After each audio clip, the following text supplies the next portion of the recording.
And then you see the teams that realize they can't throw. I was just scrolling through my article looking for something fun to chat about here, Shawn. Did you watch the Colts and Broncos game? I did.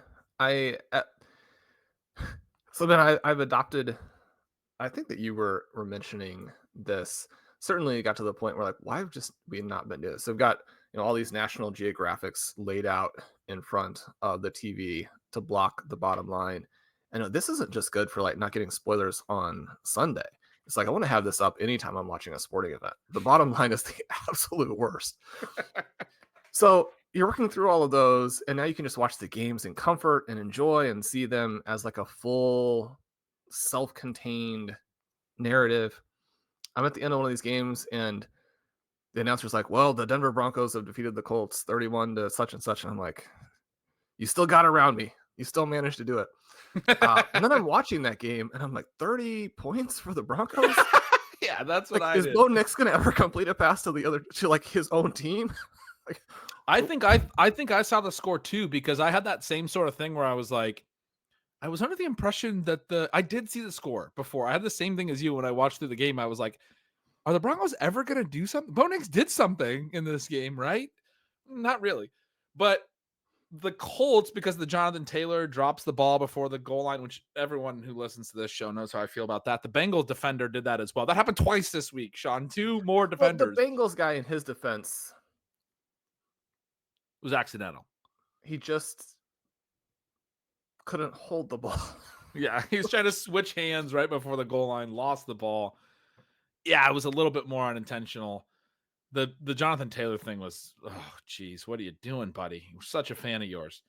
But what I was going to in this game was the double pass at the point when the Broncos really pulled away, because the Colts don't get that.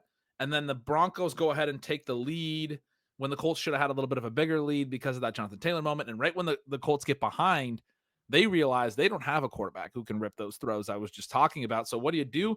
You try to dial up a trick play or something. And what they decide to do for their trick play is a throw out to Adonai Mitchell, and he's going to throw it all the way back to Anthony Richardson. But, Shawn, I did some forensic research on this play for Stealing Signals this week. It is the final week of Stealing Signals. I felt like I'd just have a little fun with it. Mitchell took so long to get his hands on the laces. He took 6 steps from the moment that the ball hit his hands to when he threw it. He's shifting away and back. He moves about 3 yards and makes the throw longer and then throws off his back foot because he can't find these laces. Patrick Surtain blitzed and almost got to Richardson.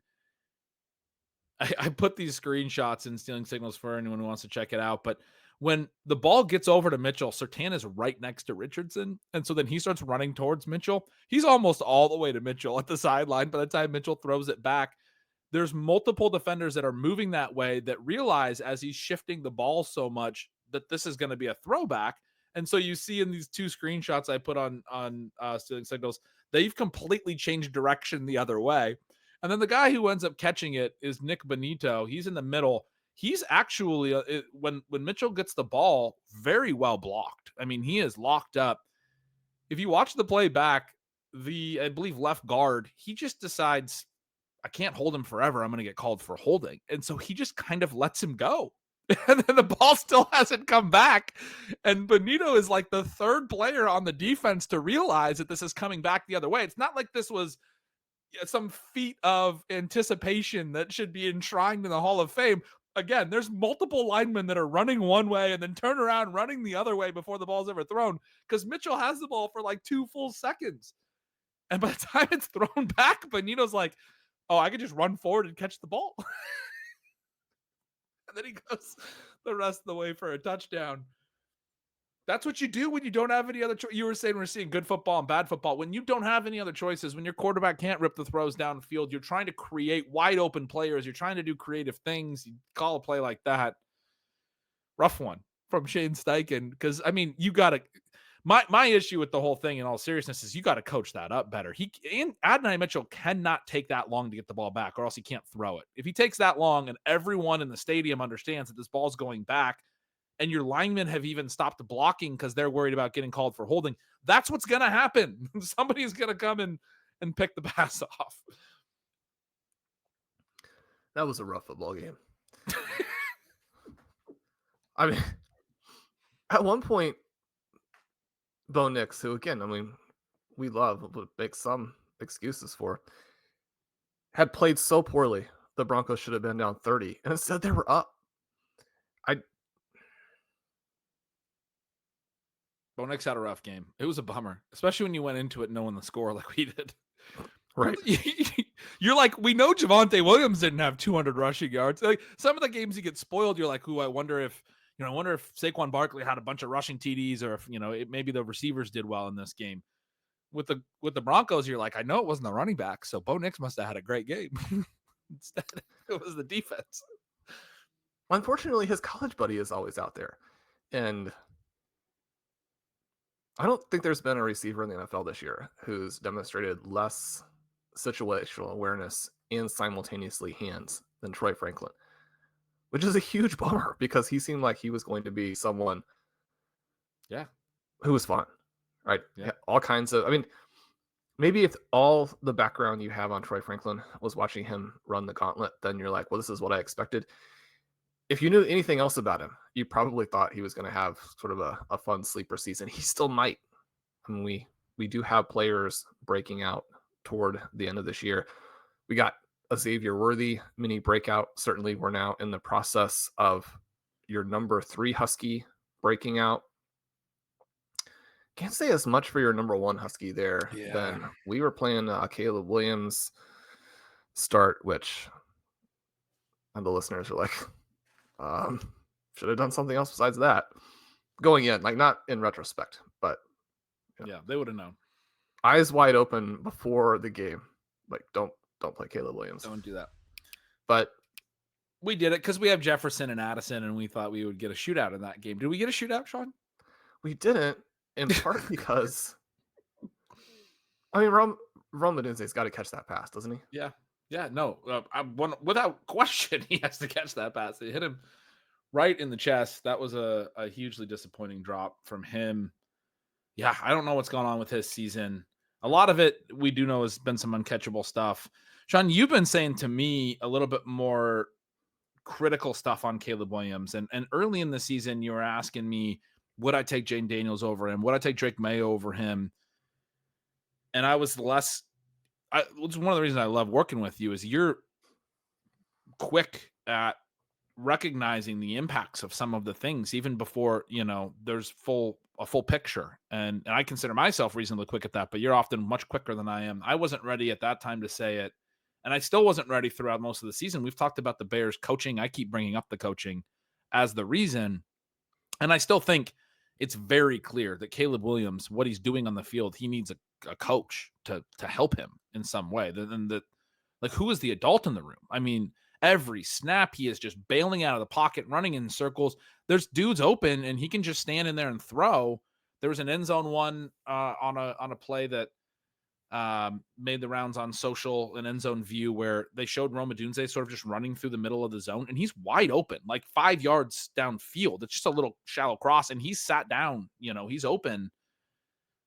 And it's like, he's staring right at him. And I mean, the joke that I saw a couple times was like, is Rome Odunze invisible or something? Because like, why are you just not throwing this ball? Somebody compared it to the image from years ago where you had Mitchell Trubisky as a Bear, had I think it was Trey Burton wide open in the back of the end zone. And that's a famous image on, if you're into social media and internet memes and that type of thing. But it's basically Mitchell Trubisky rolling out of the pocket. You can't even see any linemen.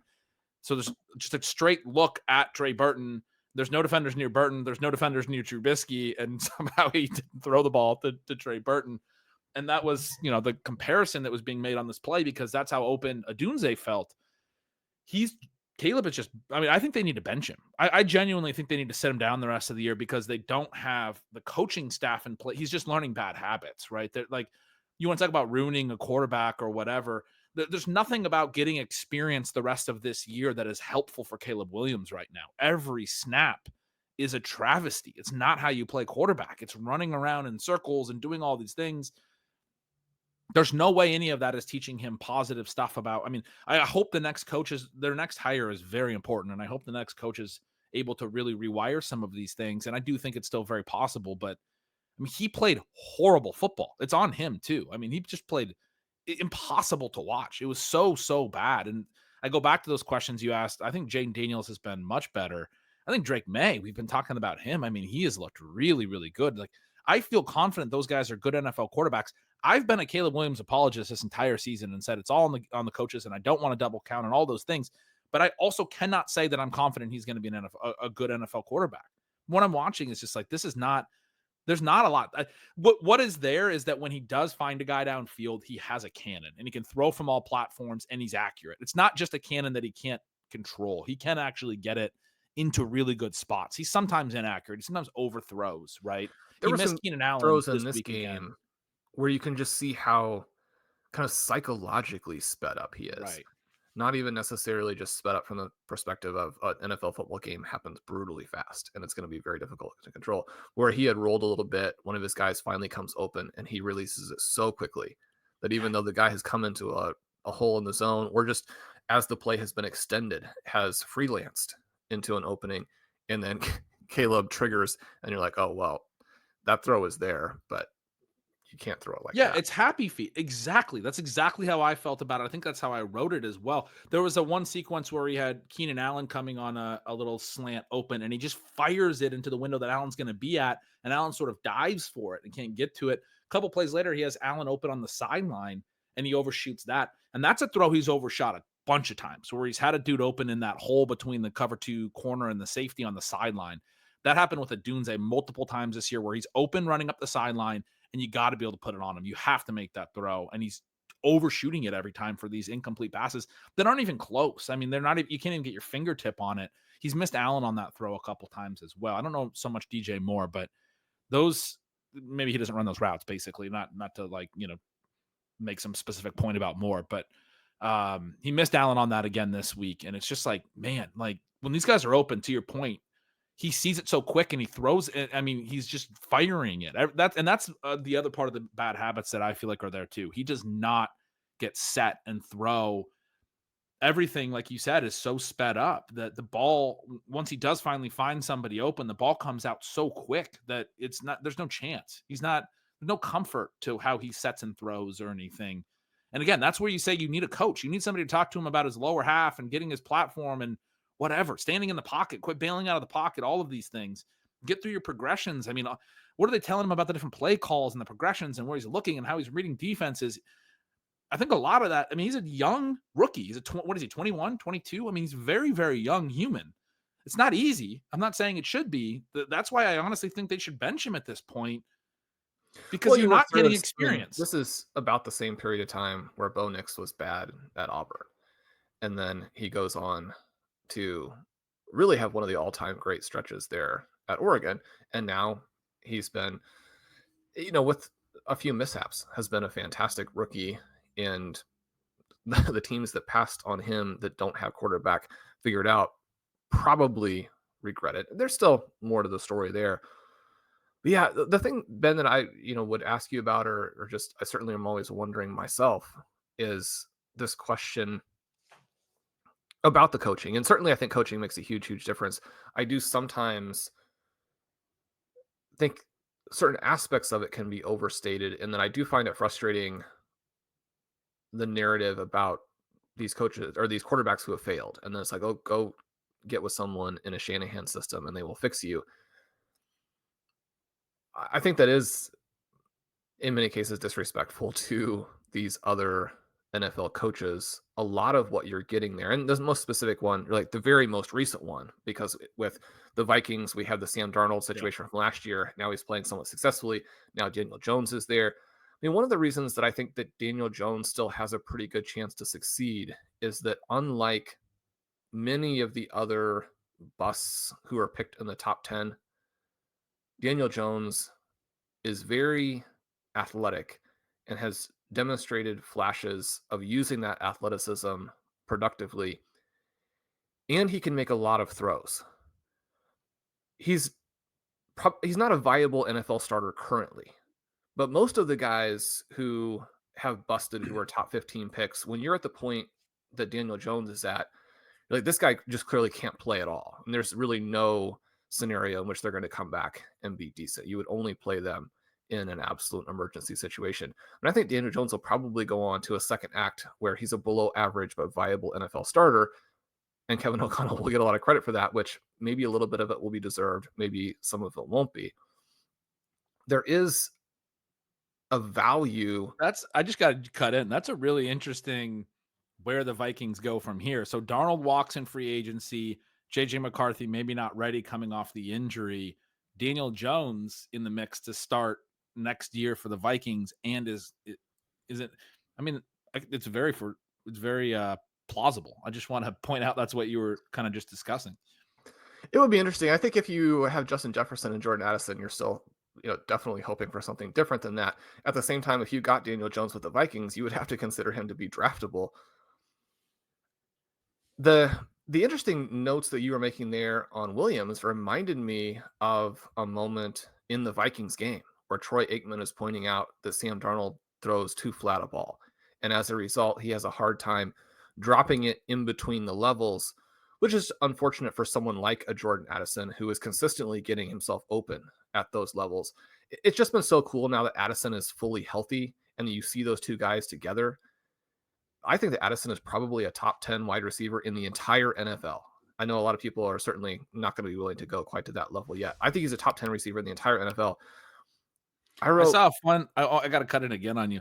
I saw a fun note that was like from last year. I think it was one of the former PFF guys from last year. They had tweeted maybe Jordan Addison's just the best receiver in the NFL because they said 2022 Kenny Pickett career year, 2023 Caleb Williams, or I guess it was 2021 Kenny Pickett career year, 2022 Caleb Williams, Heisman, 2023 Kirk Cousins career year until he gets hurt, and then they had added to that 2024 Sam Darnold career year. So whoever has been Jordan Addison's quarterback for the last 4 years has been fantastic. It's certainly a note. It's helpful to your quarterback if you get open on every play. I think that Justin Jefferson is better than Randy Moss, is better than Jerry Rice, is better than Calvin Johnson. I think those three guys are amazing. So you think about some of the routes again that Jefferson is running. You think about some things that, are kind of football talk to an extent. But I really enjoy listening to Troy Aikman. So many of the commentators are fine and do a nice job for kind of what they're supposed to do to make the games possible to listen to on a Sunday. You get a little bit of that inside the NFL from former players, all of that. Really, NFL telecasts are pretty good. It's not easy to do a live sporting event. I think the NFL deserves some credit there. I enjoy Troy Aikman because I think that even though he's not flashy, he has some insights that, again, you feel like, I'm listening to somebody who was one of the all-time greats and still cares a lot and does a good job and doesn't like try and draw a bunch of attention to themselves as they're doing it. His point about how hard Justin Jefferson runs his routes into double coverage was really cool. And it's straightforward, right? Obviously he's doing that. You don't put up the numbers that he puts up if you're not. But you watch some of those plays and you watch sort of the ferocity with he drives down the field and then breaks, and you're like, how many guys are you going to have on him in order to stop him? Because then when the pass is thrown into triple coverage, he's going to launch his body horizontally and make an amazing play on the ball while he is completely and totally off the ground. And then he's going to take the hit from one of the three guys that's bracketing him and he's going to hold on. There are other players who have done incredible things in the NFL. Certainly Jerry Rice's production. The fact that Randy Moss was wide open just by standing on a field. Calvin Johnson's size, speed will never be replicated. But what Justin Jefferson is doing, and then you have Addison off of that. You don't necessarily have to be that good of a quarterback to at least lead the offense on some compelling drives, which isn't to say that I don't think Sam Darnold deserves some credit. I've been very impressed. The first half of the season, I thought, was all on the receivers, and he looked very bad, and he was holding them back in a way that was just jumped out of the screen at you every week, where you if you just had a viable starter, this offense would be so good. I think he's been pretty decent over the last month and a half. Certainly, the rise of Addison to be a fully healthy part of that offense has been a, a big component of it. It's so fun to watch this team play now, where you have these two guys playing off of each other. You've got Hawkinson out there. The thing for me, then, kind of wrapping back into this Bears conversation, is that I don't think that any of those guys on the Bears should, obviously they shouldn't be mentioned in the same conversation with Justin Jefferson. Probably none of them are as good as Jordan Addison. Now, and we love DJ Moore. I was making the point that I think Keenan Allen was massively undervalued this season. I still think that when you look at the information you had coming in, where he was so good last year, and Caleb Williams actually could have been what Jaden Daniels has been or what Drake May has been, in that context, if Keenan Allen is healthy all season, he has a huge year. I mean, he's had some really big games recently, right? I mean, he's the guy, if you had to choose a Bears receiver to play right now, he's the guy you would pick.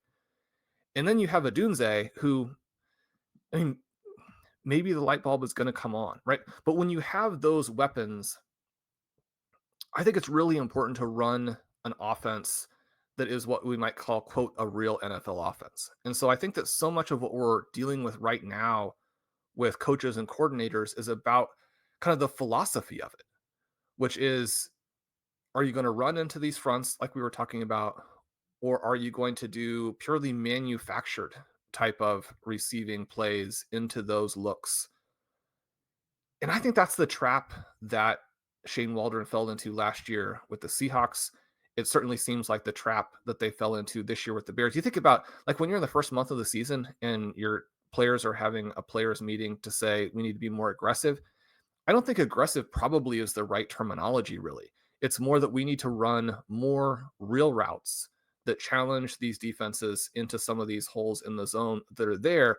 Certainly, if you think your quarterback can make the throws, and if you think you can run some route combinations that stress the defense in some ways. And so there's going to be a coaching element in terms of dealing with all of the sort of ticks or the traits that maybe a quarterback brings, intuitively, where maybe you're bailing out of the pocket too quickly, you're rolling and trying to throw on the run too often, you're trying to throw the ball, too flat as opposed to use the touch. But one of the things that you do get from Caleb Williams is at times you see some touch. I mean, his arm talent is just out of this world. But a lot of that seems like it stems back to this original decision of whether or not we're going to run more advanced concepts and ask the quarterback to play a more advanced type of quarterback. Now, that can go both directions, because one of the things that was a story sort of with Bryce Young last year with the Panthers, and one of the things that Frank Reich supposedly tried to do massively backfired on him. You were talking about how the owner comes in and says, let's run more RPOs, all of those types of things. But they selected Young because they thought he could handle all of that information right away. He could do all the processing, he could make all the throws, he could run a mature NFL offense. When that didn't materialize pretty quickly, just everything fell apart. So, I mean, these are very difficult decisions that a coaching staff has to make at a pretty high philosophical level. The thing that has been interesting with the Commanders, for example, is that even opposing defenses, as we have joked, have come and said, these guys are running a college offense. We're going to be able to stop it. It's very gimmicky. It's no big deal. But the Commanders have been pretty successful with it. They ran into a little bit of a speed bump that seemed like it was basically just because Jaden Daniels got injured, and then they were limiting some of the things that he could do. I mean, even this past week, I mean, you think about the big games. Terry McLaurin missed 3 incredibly long touchdowns. I mean, those plays are there in that offense. Yep.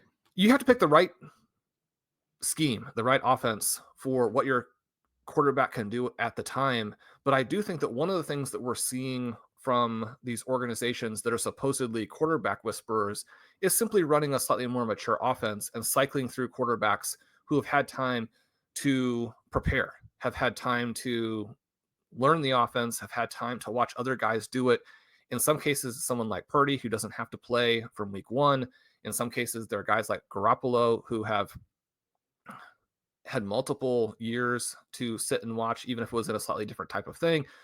You have these situations now with guys like Sam Darnold and then potentially Daniel Jones, who have been starting quarterbacks elsewhere, and they've worked through some of those types of elements. I mean, Geno Smith comes back in a different type of environment and is able to be successful after failing, sitting for a long time, coming back. I don't think that, I mean, I've been frustrated with Geno Smith at times last year and this year. I think that Sam Howell can still be a good NFL quarterback in the future. He can't right now. If you ever had any questions about Geno Smith and the load that he is carrying for the Seahawks, all you had to do was watch what happened when he went out. And again, Sam Howell has trouble with sacks, but almost any quarterback who is ambushed by having to go into that game is just going to be sacked on every play.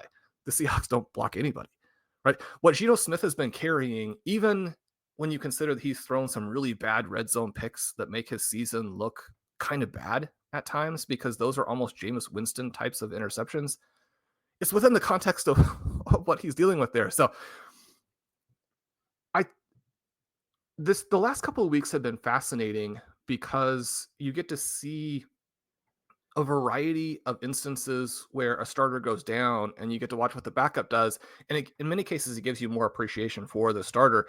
And man, I know I've gone on this very long No, I've loved soliloquy it. here, but I mean, that was the thing too with the Raiders, where we have Gardner Minshew. And one of the things that is frustrating with him a little bit is that he is reading the play pre snap and he's getting rid of the ball instantly, and the ball's not always going to Brock Bowers because of the way defenses are playing it. That's not always the read. And you're like, just sit back there and wait a little bit and throw it to Bowers, let him get open. But Bowers still has some pretty big games because Bowers is unreal. Then you get Aiden O'Connell. He's willing to sit back there a little bit longer. He maybe can't make all of those pre-snap reads. He's not super mobile either, but he's going to extend the play. He's going to find Brock Bowers. He's going to make a pretty accurate pass. He's still probably not truly a viable NFL starter, but you can do Pretty some much things with pretty him. much completely immobile and took really low sack rate. Basically no scrambling. I think the stat up until last week, I think maybe he had his first, was that he had never had a scramble yard in the NFL so far. And then he takes a really low sack rate especially compared to Desmond Ridder. So yeah, to your point, I mean, those are good traits. They're not necessarily what makes you viable, but they make you viable for Brock Bowers. If you're going to get the ball out and you're not going to take sacks and you're not going to necessarily scramble, that's good. And then you watch Ritter. And again, on a better team with a more loaded offense, it's not impossible that Desmond Ritter would do some decent things. And one of the things you do notice in that game is the mobility and how he's able to get out there and extend some plays, extend some drives. He's able to push the ball down the field a little bit. Not in a way that's in any way successful, but he's willing to throw the ball down the field, which the Raiders haven't necessarily had. But you get, again, this huge contrast with the other two players, where certainly if you're massively invested in Brock Bowers and you're living and dying on every single snap of a Raiders game, and you're watching Bowers run into all of these double teams and you can see the route develop, and you're thinking, okay, well, Bowers sees it. He's working through how he has to beat it. Obviously, you got to beat it within the context of what the route is and what your quarterback's going to expect. But you're like, okay. And you know that after kind of the bust last week, that the Raiders are going to be emphasizing getting the ball to Bowers in this game. That was one of the reasons that it was so disappointing. But you can see Ritter tracking him as the read on so many of these plays. And then you're thinking as the viewer, let him have one more step. He's about to make a subtle little move or he's about to cut. And when he does, he's going to come open. Track him with your eyes for one more split second. But in part because NFL plays happen quickly, you can't just stand back there forever, which is one of the problems, obviously, that Will Levis has always had. You have to deal with what else is happening around you. At the split second that Bowers was going to come open, play after play after play, Ritter's eyes would go elsewhere, and then inevitably, on so many of them, he would scramble and he would run. So it's not even necessarily good or bad. It certainly was bad for Bowers.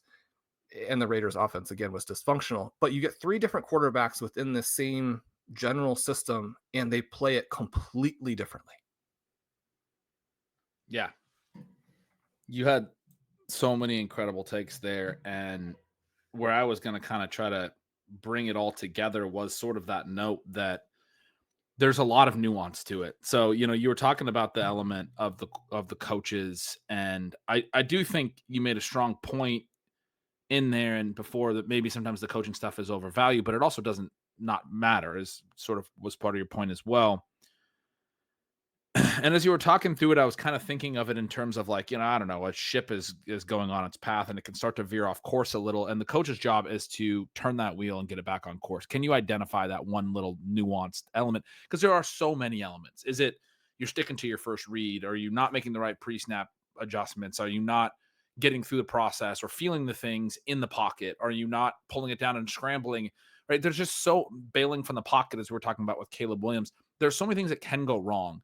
And I guess that's the part for me that I would attribute to the coaching, as you were talking about, like the Sam Darnolds and these guys that have been successful despite some flaws, is if you have a coach that's saying, hey, I need you to focus on these elements. These are the things that allow you to get off course. Because as I was talking about Caleb, what I feel is that he has started to veer off course in some ways, and no one's been there to redirect that ship. And so it's just gone way off course. And it's not that he's bad, because as you were talking through Daniel Jones, still having some of those traits, able to make all the throws and use his mobility in intelligent ways. I was like, that's Caleb Williams, and he's way better than Daniel Jones at all of those things. He can use his mobility intelligently to extend play. Sometimes it's right when he bails out of the pocket, and he's good. He's evasive and keeps his eyes downfield, and also uses mobility to then scramble when necessary, and also can make all the throws, right? And he can take a little bit off and throw with some touches you were talking about, yet he also has a rocket when he needs it, right? I mean, he has so much arm talent, like you said. He has all of those traits. And when you say, I still think Daniel Jones can be a good quarterback, I was thinking, and that's what I would say about Caleb Williams and what I've been trying to say all year is I still very much think he can be a good quarterback. But I do think his ship has gotten off course, and there hasn't been a coach there to steer it back on course by saying, because not just for a young player, for any human, it is hard to self-reflect, right? It is hard to be like, these are my flaws, and these are the things that I have to do better, and here's how I need to do it. And then there's coaching points. Here's how you do it. Here's how you think about these things. Here's what I need you to do instead, right? And it's not, the other part of it is like, yeah, sometimes we give quarterbacks too much credit when they're just generational. They're going to stay on course themselves because they're the best ship that's ever gone, right? And so that's right. It's not going to be just the quarterback, and those guys are going to be better. And you brought up Nix and how he's a little older, but as you were saying that, I was thinking about Drake May, who is the same age as Caleb or younger, actually. And May's not in a very functional offense and doesn't have a lot of talent around him, but his course is a little bit straighter right now, where he's not showing a ton of flaws. There are some issues, and I don't know that that's coaching necessarily, to be clear, but the things that he does are functional enough that I don't know that you need to be steering him back. The reason I'm saying that they need to potentially bench Caleb Williams is I think he has gone so far off course, and there's nobody there that's identifying the issues. And that's where I would say the good coach thing is nipping that we're off course in the bud right when we go off course, and how we're off course and what it is to correct. Because it's not as simple as just re-steering it. Like with the ship analogy, it's what's the coaching point and how do I get you to actually layer this into everything else you're doing and thinking about? Because it's not easy to make adjustments when you're doing 900 things, pre-snap, post-snap, all of the thinking. It's not as easy as, get the ball out when a guy's holding it too long, or quit bailing out of the pocket when that's what your feel is on every snap. Again, as you said with the Desmond Ridder point, there's so little time to make these decisions for a quarterback. You can't just tell the guy, that's not what good coaching is. Hey, stay in the pocket longer. Like that's not the point, right? A good coach understands, how do I convey this message to reach this individual? And every individual gets reached differently. That's the other part of it. Like these are human beings. Everyone's a little bit different. Some people respond to positive affirmation. Some respond to negative affirmation. That's what leadership is, right? Like what makes Mike Tomlin great? He clearly understands that his players need to be met at different places. Some of his guys are, motivational. They're warriors, and he goes at them, and he's got that toughness element. Some of the other ones are weirdos like George Pickens, and he's like, we're just going to let him do whatever he wants, and I'm never going to agitate him, and I'm just going to kind of, let George Pickens be what he needs to be and hope that he does what he needs to do. Similar to how Dan Campbell deals with Jameson Williams, in my opinion, where he's like, yeah, kind of hopeful that he's just not going to do anything crazy. And then you see the way that Campbell obviously relates to his linemen and some of these other players, right? He's a warrior with them. And the good coaches understand that you got to reach people at different places, and that's got to be true of every quarterback, right? They're not all the exact same person. A lot of them are probably wired similarly, but there's a personality element there too, right? There's going to be clashes.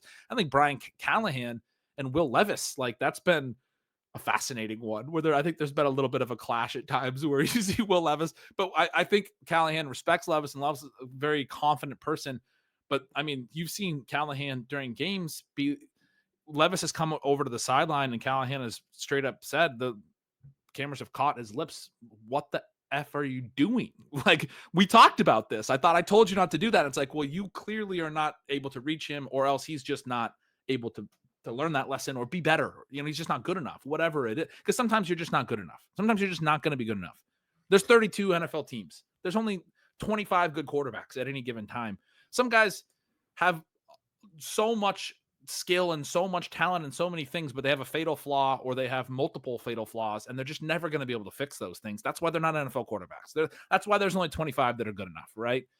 And that's, I mean, when I think, because we're talking about so many different types of people. When I think about why, because a lot of this for me always goes back to Tom Brady and Bill Belichick, and I think Tom Brady would have been great no matter where he played. But I also think that Bill Belichick was the guy that could steer him back on course. The thing that I admire about Bill Belichick is he's an encyclopedia of football. You get him going on all these little bits of minutia. He has so much detail about the sport and the game. And I think that is why he was successful as a coach. He was able to coach basically every position and understand how to get guys back on course, right? What you're doing wrong and how I can get you to do what's right. And I think he did that with his coaches as well.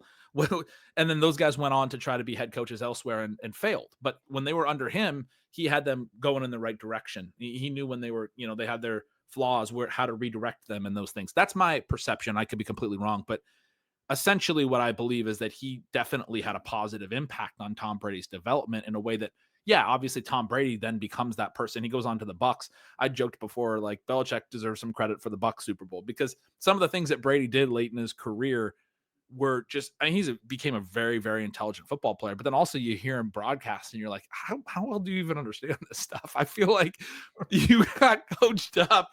I mean, obviously he understands it a lot better than I do, but I do think he's a very fascinating one because I don't know that he would have been the same player he was without playing with the greatest coach of all time. I do think he's the greatest quarterback of all time, those types of things. But the Manning-Brady thing was always there. And I feel like Peyton Manning was more that ship that didn't need to be redirected as much. He was so much more able to self-redirect, I guess is the way to say it. He thought to be an offensive coordinator on the field and all of these types of things.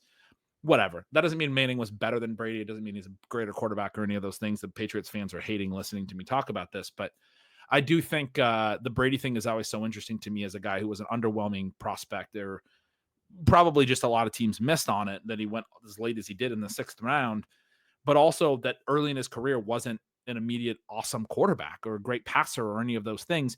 But one of his greatest traits, I think, Brady, is a certain mental acuity and ability to actually apply stuff, right? Coaching, I think, right? And I also think that's why he's gone on to be really into fitness and all of these types of things because he can apply these, this is what's good for my body. I can be consistently diligent with how I apply that to my everyday life, right? It's a trait, it's a skill, and you should give Tom Brady credit for that. But then you mix that with a really good coach that can direct him in the ways that he's doing things wrong, and you get the greatest thing of all time, right? The greatest football. These situations are all unique is the point. And Brady's the most unique of all of them, having done what he did. So trying to draw a conclusion to him is not great. I do think I've loved this conversation because I do think what we're talking about is that Caleb Williams has the skills and he has the traits. It's not all on coaching that he struggled. He's not going to fail just because of this rookie season either. There's multiple things at play here. And what does it mean for what do we think about his future? Well, that's a range of outcomes too, right? I mean, there's a lot of things that can happen from here. But all these reasons about why guys like Sam Darnold and Geno Smith have these late career resurgences and all of, as you talk through all of it and as I was thinking about it, I mean, it's a very, very fascinating discussion. We were going to do a short show today, Shawn, but we got into some really fun topics as we like to. And as you kind of work through there, it reminds me of a couple things that I have found interesting recently, which is that you have this Lions-Bills game where you have Ben Johnson and Joe Brady, and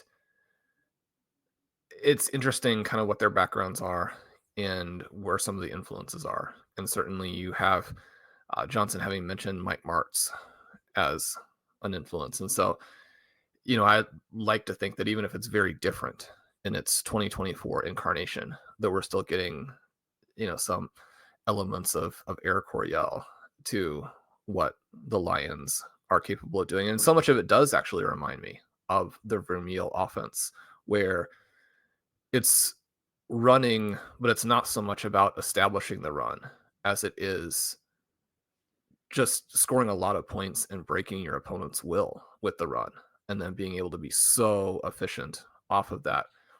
You mentioned all the things that the Bills are doing, and the running backs and the tight ends, and that dynamic, which was something also that the Lions had mentioned when they used those early picks on Jahmyr Gibbs and Sam Laporta that were sort of panned at the time.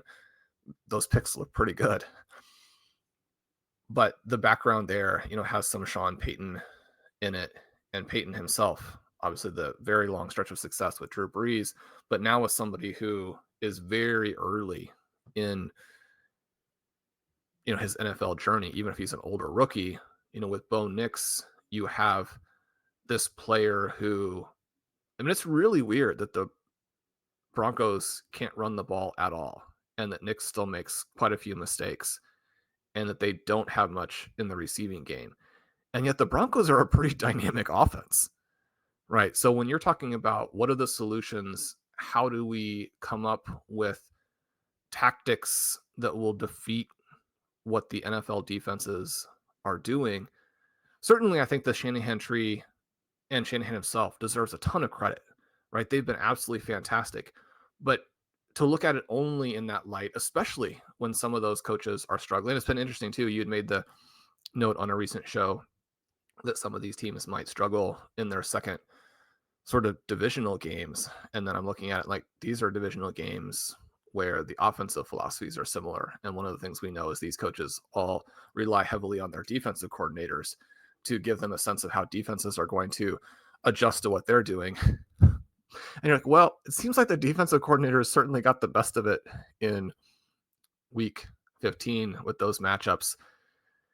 Even knowing how bad the Texans offense has been, I was disappointed that Dolphins Texans wasn't a more exciting game after we got that Rams 49ers debacle on Thursday night. I think it's really cool and really important to keep in mind that we have multiple minds out there and multiple branches of thought in terms of how to be successful against what defenses are currently doing. The fact that Goff in some ways failed with a Shanahan tree system, and now in the system that may or may not have some roots in what Mike Martz, Dick Vermeil, those kinds of guys were doing. That part is fascinating to me. It's a lot of fun, even if I'm overstating that. Simply the fact that some of these coaches have worked through a variety of coordinators, a variety of the best innovators of the past, even if those systems would no longer work as they were deployed at the time. That's been one of the things that has made the last month and a half of the NFL fascinating and a lot of fun.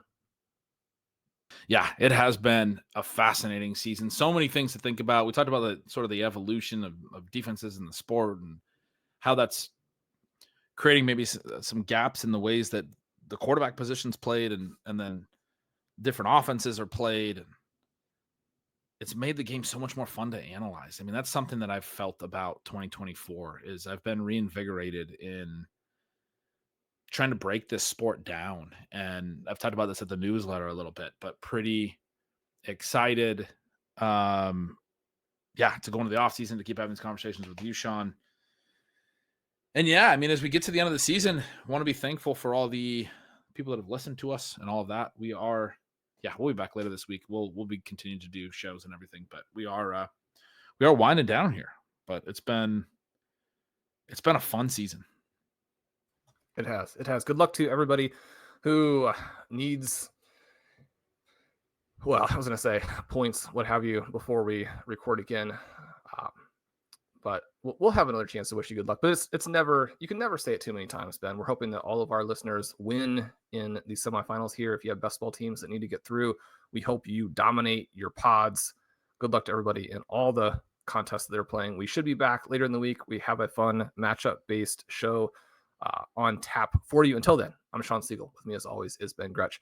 You can follow at yards per Gretch on Twitter. You can follow at Ben Gretch on Blue Sky. Make sure you're subscribed to Stealing Signals, Stealing Lines, Stealing Signals YouTube.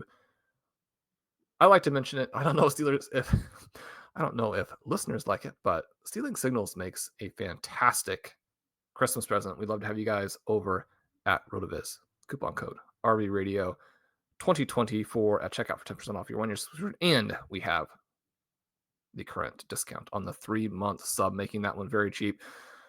Then, if they leave us a rating and review, it helps us a ton with the algorithm. Happy holidays, everybody. We'll talk to you soon.